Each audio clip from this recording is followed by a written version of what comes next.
L'acteur britannique est de retour aujourd'hui dans un tout nouveau rôle. Oui, alors le grand public l'a surtout découvert dans Sans filtre en 2022. C'était la Palme d'Or à Cannes cette année-là. On l'a ensuite vu aux côtés de Nicole Kidman dans le sulfureux Baby Girl, un thriller érotique. Changement de décor total aujourd'hui, nouveau rôle, celui de réalisateur. C'est son tout premier film. Le film s'appelle Urchin. Alors changement de décor car ici c'est un film social. On est à Londres, sa ville natale. On suit un jeune sans-abri, addict aux drogues et à l'alcool et qui va tenter de reprendre sa vie en main. Bande annonce. I was actually just looking for some work. Any questions? Do we get given lunch? You don't get lunch. You bring your lunch. I didn't bring lunch. What's your type, Mike? Just someone I love, I suppose.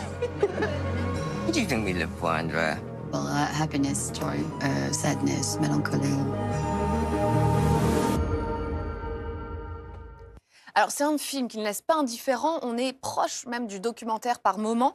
Il s'est d'ailleurs inspiré de son expérience de bénévole dans une association d'aide aux sans-abri. Il a aussi été sensibilisé à ces problématiques par son père, travailleur social à Londres. Donc c'est très réaliste, avec une réalisation sobre mais captivante. Et ça, on le doit aussi surtout à la prestation de l'acteur principal, Frank Dillon. Un rôle intense, mais il ne tombe jamais dans les clichés. Donc c'est ce qui est intéressant. Et le film, d'ailleurs, fait déjà beaucoup parler.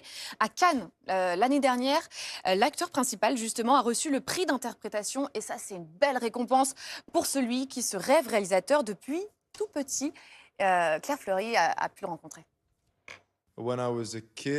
Quand j'étais enfant, je faisais des vidéos de skateboard. C'était des vidéos de skate assez courtes, mais il y avait des scènes avec des petits sketchs, des blagues. Et puis ensuite, adolescent, j'ai commencé à faire des courts-métrages. En fait, j'ai toujours aimé l'idée de construire des histoires. The idea of building stories.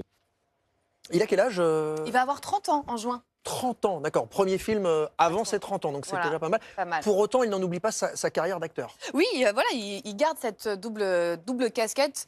On le retrouvera au cinéma. Il va se glisser dans la peau d'un Beatles, de John Wow. Lennon. Waouh, oui. Sacré défi, Un hein. biopic réalisé par Sam Mendes. Effectivement, sacré défi. Écoutez sa réaction.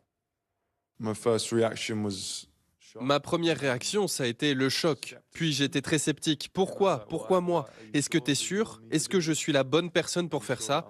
Mais Sam m'a fait confiance, et donc je ne pouvais qu'accepter finalement. And I guess I just have to go with it. Ça m'a fait Alors, confiance. La Perrine, classe. vous le trouvez déroutant? Moi, j'aime Bah, son je- côté un peu ouais, il est british, un peu particulier, décalé. quoi. Il est très timide, apparemment. Non mais après moi c'est parce que je l'ai vu dans Baby Girl et c'était très, son le personnage film, était très c'est le troublant, film. donc du coup je l'associe Oui. à ce Mais personnage-là. allez voir donc son nouveau film. C'est un film qui est réaliste, engagé. Ça s'appelle Urchin. Ça sort aujourd'hui. Et pour moi, c'est vraiment un acteur et un réalisateur à Harris suivre. Dickinson. Coqueluche donc voilà. d'Hollywood.